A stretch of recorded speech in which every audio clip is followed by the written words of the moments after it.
In Fairfax County, Virginia, police find a decomposed body, but have no report of a crime. In Fort Myers, Florida, a killer confesses to a grisly crime, but the police cannot find a body. A serial killer may go free unless police find the evidence to put him behind bars.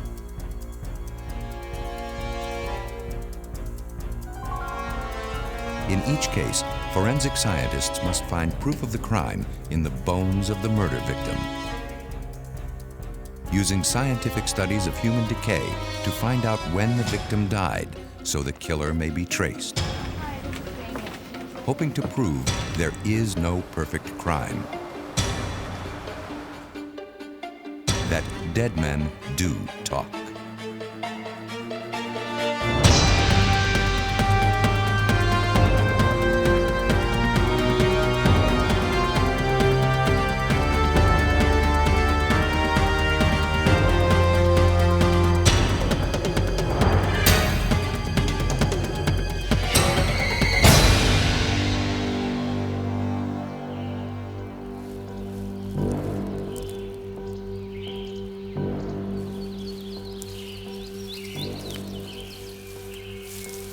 December 1993. In a wooded area near Washington, D.C., a surveyor has made a gruesome discovery. While mapping out a new suburb in the Virginia countryside, he has stumbled on a body buried in a shallow grave.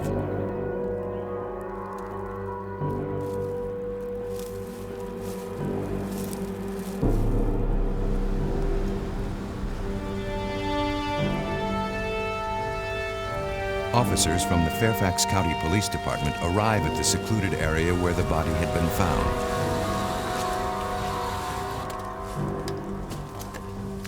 The first homicide detective on the scene is Detective Jerry Farrell.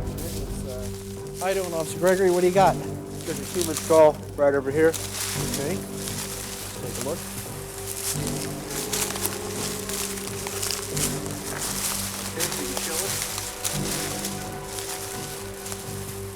The police assume it's a homicide, but there are no immediate clues to help identify the victim. And Lieutenant Wilson, he's there. You want to take a look?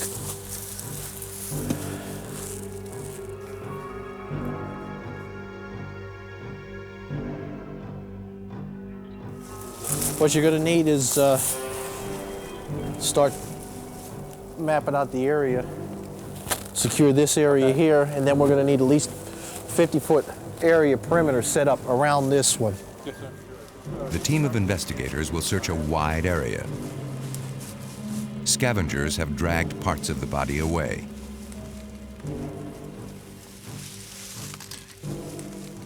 The police meticulously document the position of the body with photographs, sketches, and notes.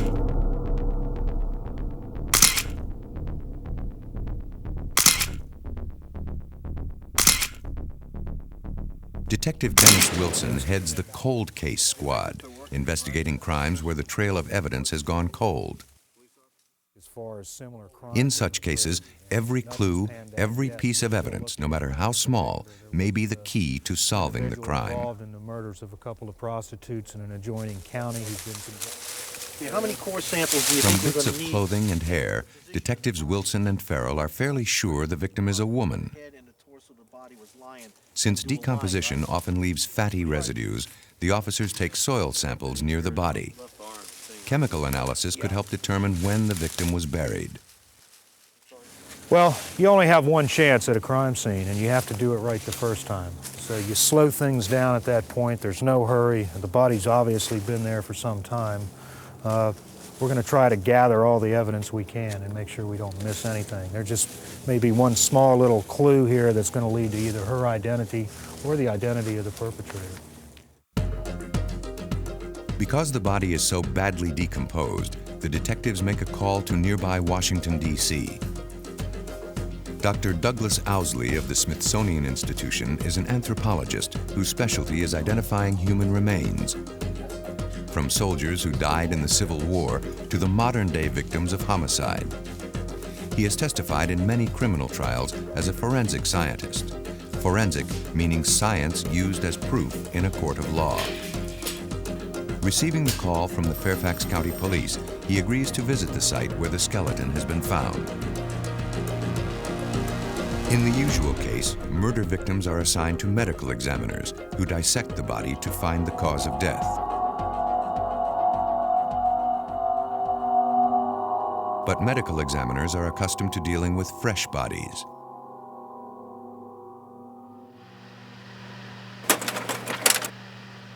Here, only bones are left to tell the tale, requiring the special skills of the anthropologist. It takes 3 days of careful excavation to take the body from the ground.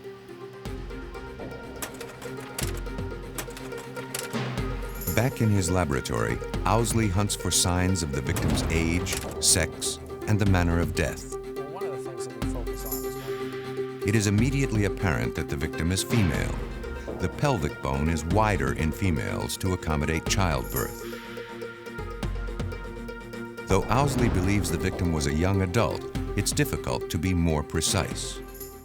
she does not show any signs of arthritis, not severe arthritis. If you look at her spinal column, there's only minor changes, no development of arthritis. Her pubic bones are showing a stage of maturity that would be consistent with somebody that is about 30 years of age.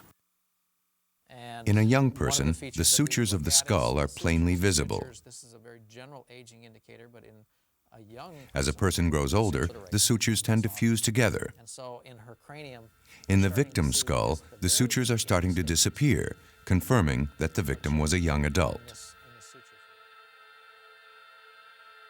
Only 5 feet 1 inch tall, she'd been stabbed repeatedly. The knife blade leaving marks on the collarbone, ribs, and vertebrae. Looking at the pattern of cuts in the bone, you can tell that the individual was behind her at least some of the time.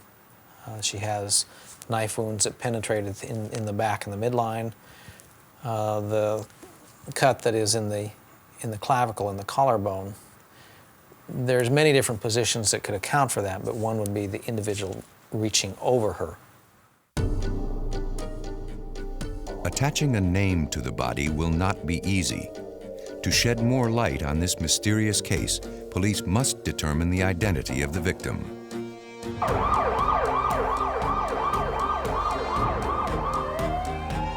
In Fort Myers, Florida, police will have the opposite problem. A crime without a body. 911, what is your emergency? Yeah. Okay, one moment, sir. Betty, I have a man on the phone advised he just murdered someone. In a police communications center in Fort Myers, Florida, a 911 call will lead to the discovery of a grisly crime dating to 1989. 911, what is your emergency? I'd like to report a homicide on Piney Road. Murder, where did it happen? I'm only calling in because I should confess to what I did. And you did it? Yeah. The caller reports a murder he has recently committed. Why did you do that? I don't know. That's normal everything. He says he's thought of turning himself in, but hasn't decided Why yet. turn yourself in? Something I'm thinking about it. All right, are you going to wait there for us?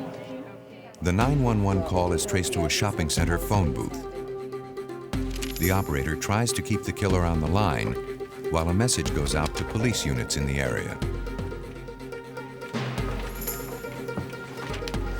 Lake County 211 1065, a possible signal 5 at Coral Gate Shopping Center. Orange Grove and Pondella. Orange Grove and Pondella. Officer Paul Rose monitors the call and finds no one at the shopping center phone booth where the call originated. But less than a mile from the shopping center, he has spotted a possible suspect.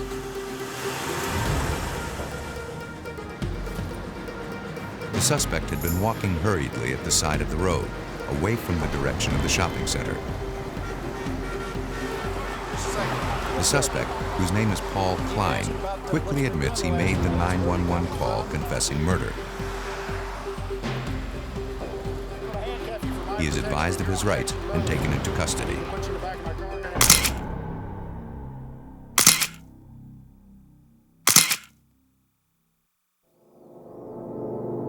The previous night, he'd broken into a house and strangled an elderly woman on the couch where she lay. There is no sign of anything missing. Robbery had not been the motive. Lieutenant Jeff Taylor, entering the house, found the victim just as Klein had described her. But he would soon find out that she had not been Klein's first victim. Klein related to me that he heard voices, and the voices made him to become angry. And every time he became angry, he had to kill someone. And when he said that, it indicated to me that perhaps there were other victims also. And I asked him at that time if he had killed before, and he said yes, twice. Klein had murdered one other woman in a trailer some months before. But his first victim had been a friend named Danny Webster, killed a year and a half earlier in August 1989.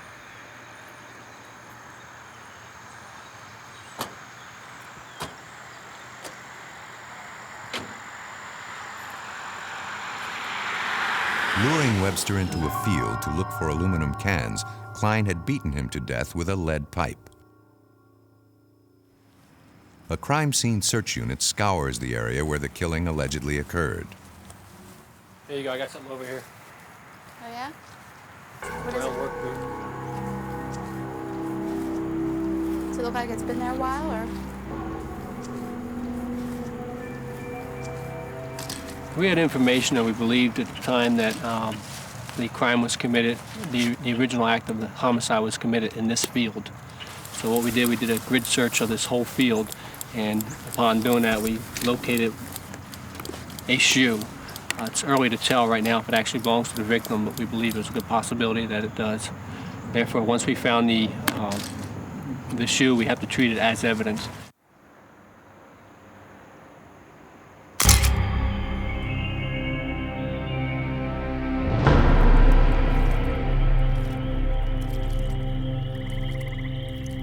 According to Klein's confession, he had returned to the scene of the crime 3 days after the murder. Arriving at night to avoid detection, he swam with the body to a marshy swamp island, where he dismembered the corpse with an axe and a paring knife.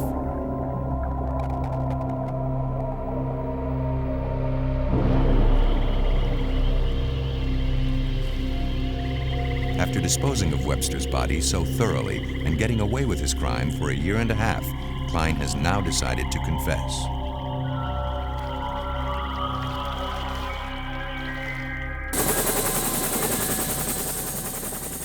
The crime scene search officers find a small piece of bone, photographed exactly where it is found. But they will not find a body. Without a body, police do not have enough evidence to convict. Detective Jack Shell interrogated Klein under tight security. Klein had once bent a stop sign with his bare hands. We needed a positive identification of the body. Although we had somebody telling us who they killed and that they killed them, we still have to prove who was killed, how they were killed, and when they were killed, to the best we can. It's the corpus delicti, the body of the crime. We have to be able to establish that, yes, this person died and that this person did it.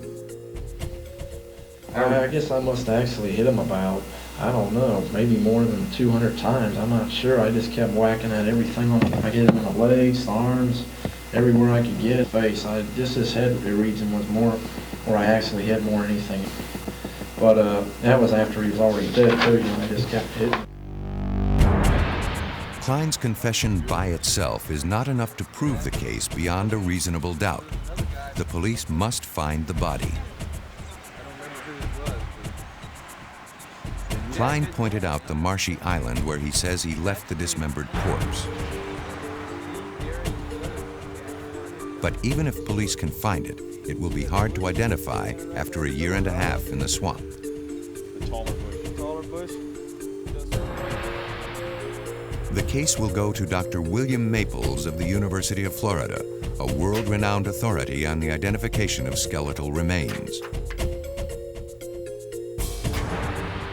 In 1991, he led the team that exhumed the bones of President Zachary Taylor, who died mysteriously in 1850. Some historians say Taylor was poisoned, making him, not Abraham Lincoln, the first American president to be assassinated. After testing the dead president's hair and fingernails for poison, Dr. Maples laid the body and the assassin theories to rest.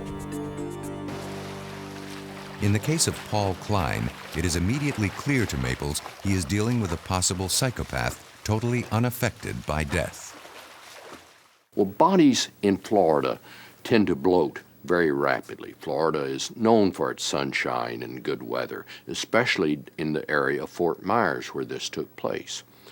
So the first thing that our killer attempted to use was a paring knife. It is very flexible, it is light, it may be sharp, it may be serrated, and may be very, very effective sometimes in cutting up bones. The so-called Ginsu steak knife is amazingly flexible and yet will go right through bone if it's properly used. So our killer sticks the knife into this bloated body and outpours all over him yellow and green discharge, foul-smelling fluid. This is enough to really disturb anyone, even if they weren't disturbed to start with. But the killer's use of a paring knife may be the key to identifying the victim's remains and corroborating Klein's confession. If we take a paring knife and rub along a stick or a bone, or whatever the case might be, you notice that the blade jumps and chatters. This chatter produces an interrupted type of cutting on the bone surface. And we look for this evidence of chattering, and that tells us how flexible or inflexible the blade is. On the other hand, if we take a good heavy-bladed sharp knife and cut on the bone, it doesn't chatter, it simply shaves the bone. And this is evidence of a heavier, less flexible blade.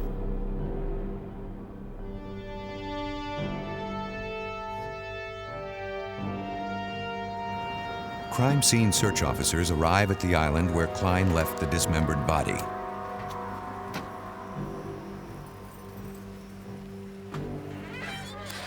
If they can find bones that were sliced with a paring knife, they'll have strong proof that Klein's confession is real. Hey, Chris. What are you doing?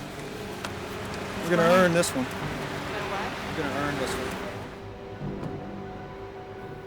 Klein was to have accompanied the officers himself, but in the boat going over to the island, he'd been much too excited at the prospect of seeing his victim's remains.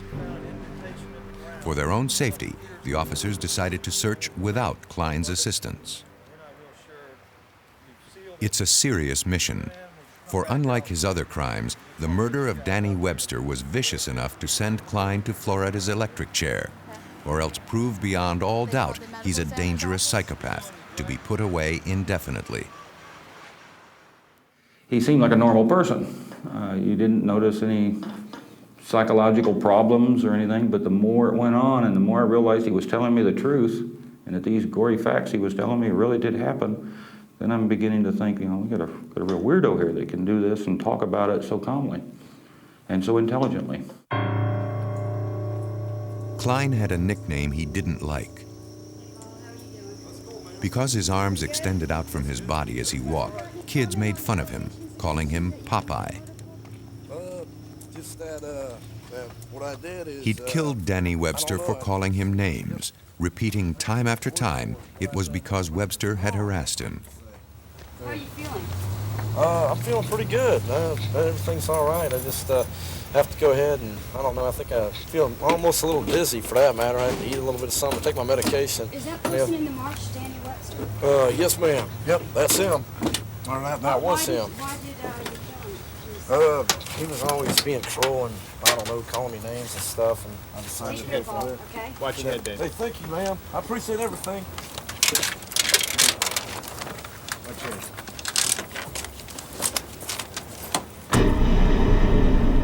The island where Klein left the body is partially submerged and subject to changing tides. The logistics of finding evidence are very difficult.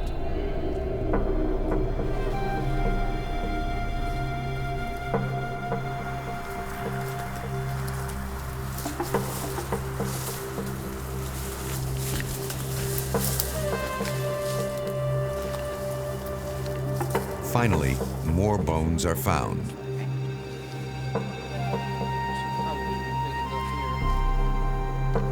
The body is in pieces, just as Klein had said.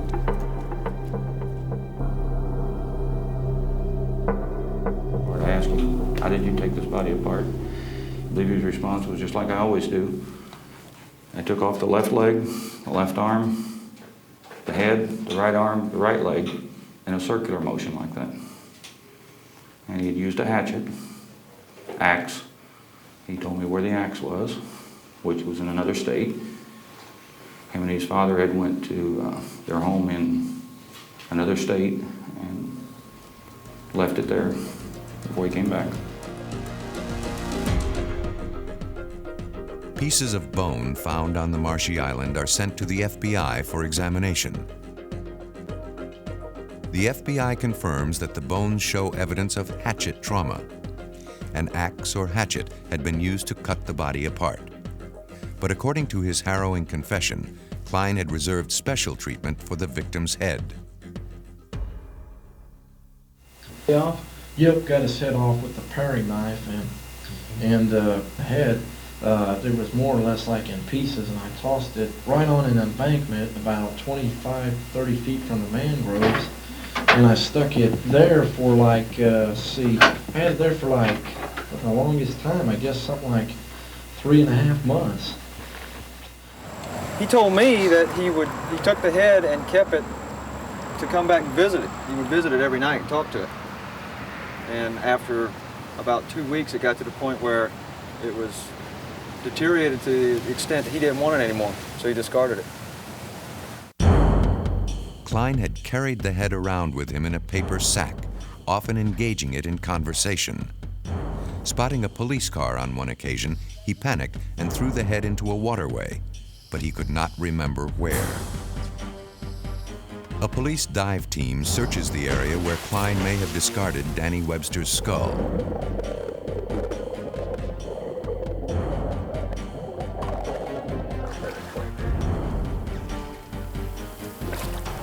It is an area of murky waters, frequented by alligators. They find nothing but coconuts. Unless the head is found, it may be impossible to identify the remains as those of Danny Webster. Here, as in suburban Virginia, the police must team up with science to bring a killer to justice.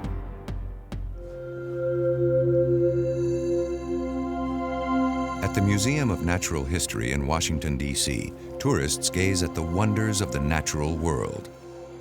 They are unaware that a few feet away, a storage area holds the unnatural work of a vicious killer.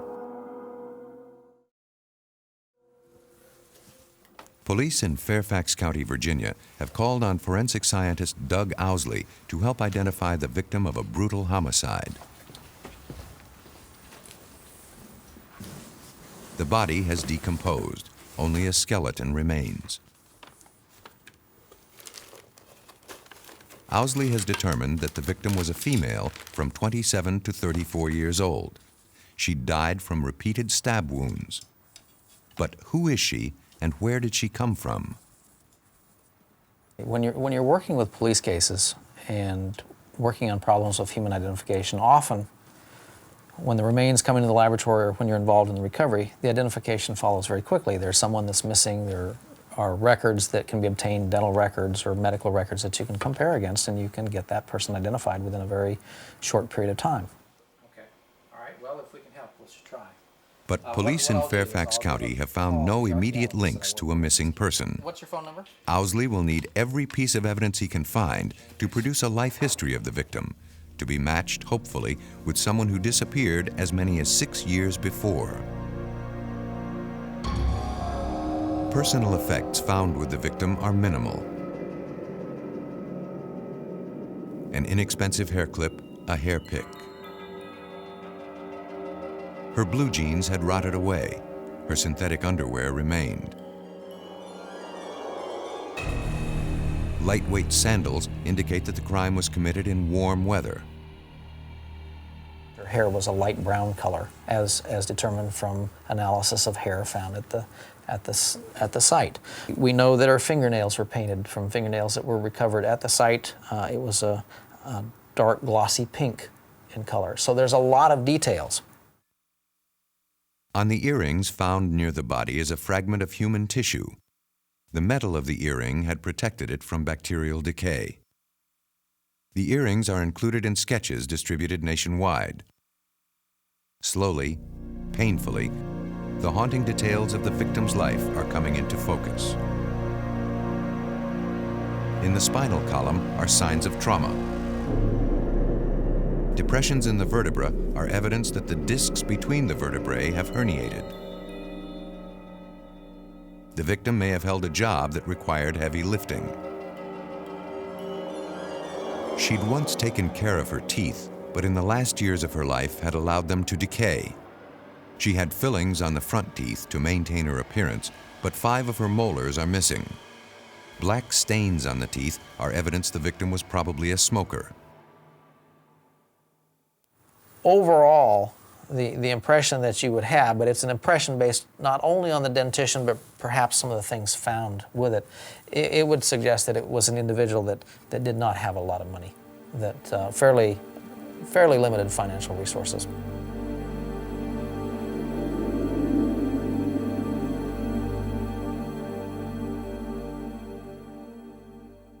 The information gleaned by Owsley is passed on to the Fairfax County Police Department, where Detective Bruce Guth heads the homicide branch.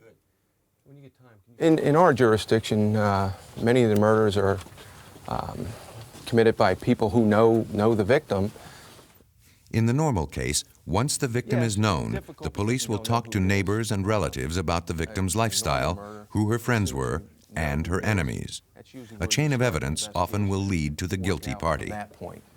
In this case, we don't know the identity, so it makes it difficult to really go much further till we know who it is.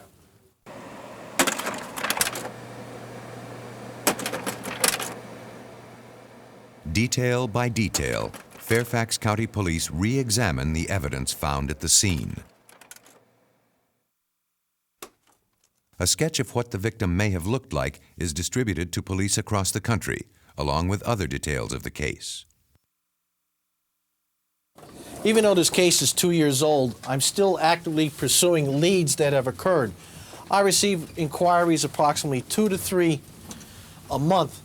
Just recently, I received one from Philadelphia, New York City, and Ohio. Despite the continuing efforts of the Fairfax County Police, there is no matchup of the murder victim with a missing person. To facilitate the search for the victim's identity, Doug Owsley provides data for a second composite sketch using an FBI computer program. When you look at a skull and you're trying to assess what this individual looked like, the basic form is going to be defined by the skull itself. In relation to that, then you take into consideration the clothing that's found, for instance, because the clothing helps you gain an idea as to the size, the weight of the individual, for instance. Starting with an image of the skull, the computer adds successive layers of detail. Markers indicate the probable thickness of facial tissue. The measurements are based on population studies of similar age and gender. Hair found at the scene, along with the plastic hair clip and hair pick, suggest a possible hairstyle. The victim had an overbite, a gap in her front teeth, and a cosmetic filling. Since these features would have been visible in life, the victim is shown smiling in the final illustration. But despite the pains taken to create a lifelike image, there is still no response when the image is published nationwide. Part of the problem, the police are still unsure when the murder occurred. When discovered in 1993, the bones had been dry. The flesh had long since rotted away. You'd have to say that it would be at least a year and a half before that this could have happened. But in reality, I think it could extend back further in time. And so if we take the maximum range, one of the things found in a pocket was a quarter that dates to 1980. So looking at the time frame, we're in terms of the extremes, probably talking between 1991 and 1980. The problem of dating murder victims found long after the crime has occurred may soon have an answer. At a body farm in Tennessee, an unusual study is underway, using the volunteered flesh and bones of the dead. In Fairfax County, Virginia, police continue their search for clues to identify a woman found in the Washington suburbs. In Fort Myers, Florida, a confessed serial killer has led police to a headless body, barely identifiable as human. In both cases, work done at the Tennessee Anthropology Research Facility, or TARF, will prove invaluable. Its director is Dr. William Bass, a forensic anthropologist at the University of Tennessee in Knoxville. His expertise is the human skeleton. An individual who'd been dead about 10 days found out on the edge of the railroad. When a person is recently dead, morphological features such as prints on the fingers and palms can help with identification. When these features are gone and only the bones remain, the case is one for forensic anthropology. Bass's facility receives on average 1 body a week for identification. Parts of Tennessee have become a dumping ground for murder victims. We don't think of the interstates as being avenues of crime, but they're absolute avenues of crime. So you can kidnap somebody in Chicago. You can come down I-75, which comes down through Cincinnati, through Lexington, Kentucky, into Tennessee. The first real area that you get to on I-75 going toward Florida that is really rural is Tennessee. And we get a lot of bodies thrown out there. With so many bodies, Bass has invented a boxing system for storage. Every skeleton gets his own box. You want to box them because if you don't, they will get lost, they will get dirty. On the shelves surrounding him are over 2,000 skeletons sent to Bass's facility by medical examiners around the state. With the help of graduate students, Bass assists the police in determining the sex, race, and other identifying characteristics of unclaimed bodies. But in doing his work, Bass became acutely aware there were no reliable statistics on rates of human decay.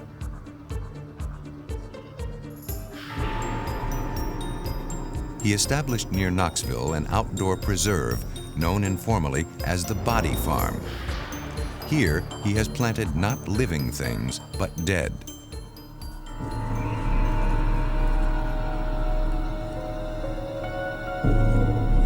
Human bodies left in the open to decompose. It's an experiment that will tell him how bodily decomposition is affected by weather, climate, and the degree of exposure to the elements. This is a body that we're studying the effects of the covering of the body that the maggots leave. This body has been outside for a year. Maggots have eaten its inside away, but left some of the skin for protection. Maggots don't like sunlight, and what they do is they leave this as an umbrella to protect themselves from the sun. And so you get bodies like this that will have the covering on them holding the bones together, although there are no internal organs left there at all. The specimens used for Bass's experiments come from two basic sources: those who have donated their bodies to science and unclaimed bodies sent to the facility by medical examiners. After the bodies have lain in the open to decompose, they are brought back to the laboratory for analysis. Dissection will tell how their exposure to the elements has affected their skin, bones, and tissue. These statistics will then aid police departments in determining how long a newly discovered homicide victim has been dead.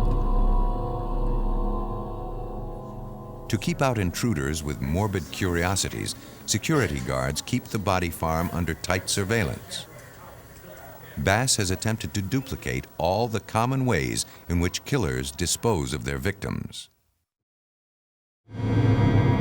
Well, we try to keep as honest a setting as we can. We try not to make anything artificial. It's exactly the way it is in nature. What we have here is an automobile that we have been looking at the decay rates of people in automobiles, both in the passenger compartment and in the trunk. A body placed in the trunk for observation has since been removed, but its byproducts remain. Tiny pupil cases from which flies have emerged. A matter of minutes after death has occurred, flies are attracted to the body to lay their eggs. The eggs will hatch into larvae, or maggots, that feed on the decaying flesh before turning into flies. We can tell you that this individual has been in this trunk at least 21 days from the fly pupae that are present, from the pupil cases that are present here. In the back seat of the car, another body has been removed, again leaving a clue as to time of death. Hair mass. What's called the hair mass falls off a dead body after a week's time. Bass has found that in enclosed vehicles, the buildup of heat often accelerates the process of decomposition. This came in last week, and I kind of want to get an idea of what they look like now. Some of the bodies have been dead only a week. Well, he hadn't gone very far. Well, they're both at about the same stage, aren't they? On that body. Others are much older. Well, there are some maggots right there, but that maggot is frozen.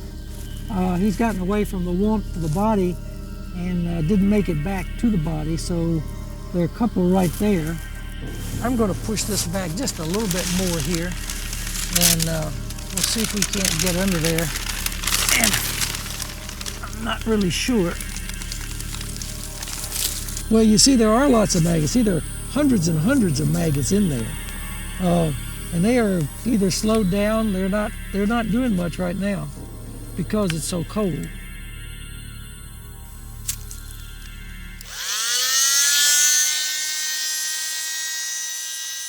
Each month, Bass sends bone and hair samples to the FBI for analysis. The samples come from a number of different specimens in a variety of locales within the farm. The FBI will study how time, exposure to the elements, and the environment in which a body is found may alter its DNA. You can do DNA analysis on the maggots, and they will produce the same DNA. If the individual has been on drugs, the maggots will pick up those drugs. You can tell from analysis of the maggot. Also, the volatile fatty acids, which are the goo that you see there, those are what are called the volatile fatty acids that leach out of bodies. Now, we've been able to take this material and analyze that and determine the length of time since death up to about 2 years. In other parts of the facility, bodies lie in coffins above ground. Drainage tubes allow the testing of fluids and air samples without opening the coffin lid. This is Nearby, bodies are part buried in coffins 6 feet underground, with a culvert allowing access. Here, Bass and his associates study how subterranean burial affects the rate of decay. Since killers have been known to dismember their victims and scatter them around, another area is set aside for body parts. It is not always an exact science, but Dr. Bass's work, the first of its kind, will help the police with murder victims found long after the crime.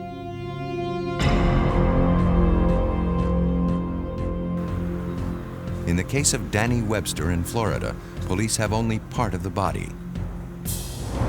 The killer has done a thorough job of dismembering and scattering the remains. Filling in the grisly details of murder and mutilation will be the job of forensic science. At the Lee County Sheriff's Office in Fort Myers, Florida, Paul Klein has confessed to the murder of Danny Webster. But the killer has carved up the body and disposed of its head.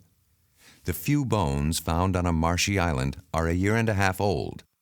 It may be impossible to prove beyond a reasonable doubt they are the bones of Danny Webster. Klein had been relentless in attempting to conceal his crime. Before decapitating the body, he had pulled out the teeth, knowing they're often used to identify the victim. He explained that instead of digging a normal grave-type hole, that he dug a round hole as if to put trash or something in it. He set the victim down in it, buttocks first, and shoved him into the hole by his shoulders. When he didn't go in all the way, he jumped up and down on the body until he was able to get it deep enough into the hole that he thought he had it hidden. Then he pulled weeds and dirt over it and laid on his belly, and his words were, slithered back into the water like a big gator and swam back home. Is Klein a psychopath, or is he a man who has plotted and planned the perfect crime? Okay, a perfect crime. Let's think, how about Jimmy Hoffa? How far have we gotten on Jimmy Hoffa solving? We don't even know where he is. How can we solve the crime if we don't know where he is? You see, so somebody's already thought of this and said, you know, if you leave the body, it's a good chance you're going to be caught. Because there's all these hair and fibers section of the FBI and the forensic anthropologists of the world all over. All my colleagues were out there trying to figure this out. But if you don't have a body, how do you know you've got a crime, you say? Detective Harry executed a search warrant at Klein's apartment. It was soon apparent Klein may have learned the techniques of killing from books.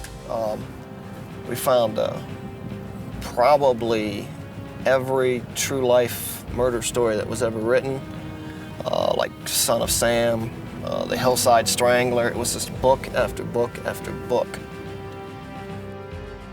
From sparse remains, forensic science must identify the body of Danny Webster. If not, the case may be lost. In order to corroborate Klein's confession and make the case hold up in court, anthropologist William Maples will try to determine the age, sex, and race of the partial skeleton. This is the shaft of the bone.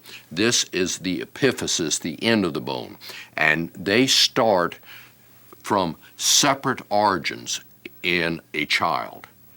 And they slowly change shape. As the epiphyses reach the end of their growth, they become fused to the shafts of bone. On the bones in this case, fusion is not yet complete. Maples is able to put the age of the victim between 17 and 23, the same age as Danny Webster.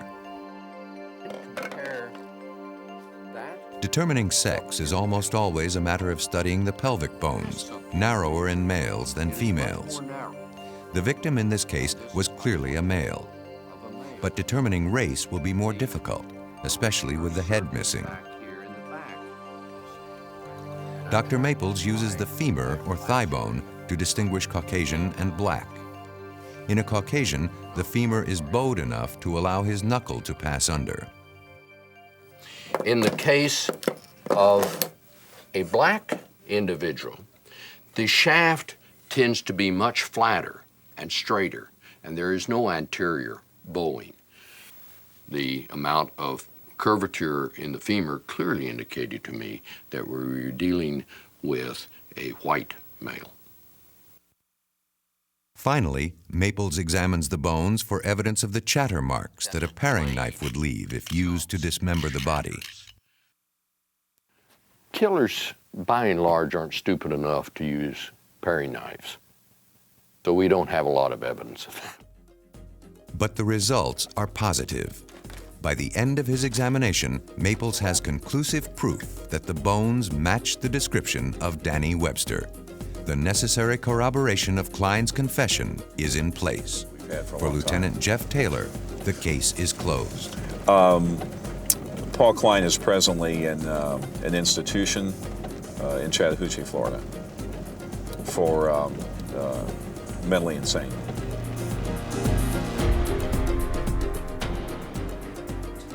But in Fairfax County, Virginia, police have a tougher problem. A murder victim remains unidentified. A killer may go undetected, free to kill again.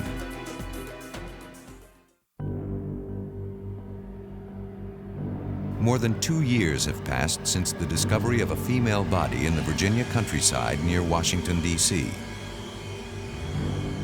Fairfax County investigators, including detectives Jerry Farrell and Dennis Wilson, have sent out extensive information on the case, including descriptions of the victim, dental charts, and a description of some, but not all, of the wounds discovered by forensic expert Doug Owsley.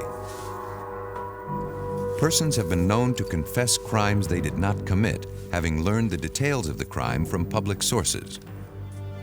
By withholding certain information, the police can be sure when a confession is fabricated or genuine. All right, this is going to be the cut right here. Far from having a confession, police in Fairfax County, after 2 years of searching missing person files, still do not know who the victim is. Even today, we think a lot about her and are hoping that through the facial reproductions that have been done, that someone might be able to recognize her, might be able to contact the police and offer new insights, because this is somebody that we need to get identified, and we certainly need to in order to hopefully prevent this from happening again, find out who did this. We've sent hundreds of leads out, hundreds of posters. We're going to probably revise this again at least once or twice a year. We try to cover it on the TV stations, the media. We try to get the newspapers interested to run the picture. We run not only the artist renditions, but we also run pictures of the clothing. This is no way a case that's just sitting on a shelf and nothing being done. With a growing population and more people on the move, many crimes may never be solved. Victims like the one found in Fairfax County, her friends and relatives unaware of her death, may remain unidentified, her killer free to kill again. I think that homicide investigations are getting a little more difficult. The national trend is more stranger on stranger murders, as in past years it was family members, domestic kind of murders. Nationally there's more stranger murders, and forensics becomes a very important part of the investigation. Was this the work of a serial killer? Doug Owsley believes not. The body was buried in haste, the killer lacking the tools to dismember it so it would never be found. Serial killers, like Florida's Paul Klein, are far more efficient. You don't gain necessarily that same sort of sophistication in this case. Certainly it led to a tragic end, but in terms of accomplishing what he set out to do, he was much less prepared. On the other hand, he was able to take someone's life, and he's been able to get away with it all these years, and so there's just some piece that we haven't been able to put together to get on his trail yet. Despite the obstacles to solving the case, detectives in Fairfax County have not given up. Somebody sooner or later is going to talk about this. That's one of the premises of a cold case squad, that relationships are changing and technology's changing, things are becoming more advanced. I'm optimistic that this case could get solved. We keep working at it, chipping away at it. Eventually, it's gonna unfold. Oh yeah, I'm optimistic. Believe we're going to do it. Sometimes things just take a little bit longer, that's all. William Maples, for one, believes that few killers escape detection. No, of course not. They don't play by our rules. They will take chances, do things that we wouldn't do. They just don't play by the rules. And that's helpful to us because that means that they make a lot of mistakes. And by taking chances, they invariably end up getting caught. Thrill is a big element in that. And thrill means that they're taking chances. And God love them. The more chances they take, the more chances we have of catching them.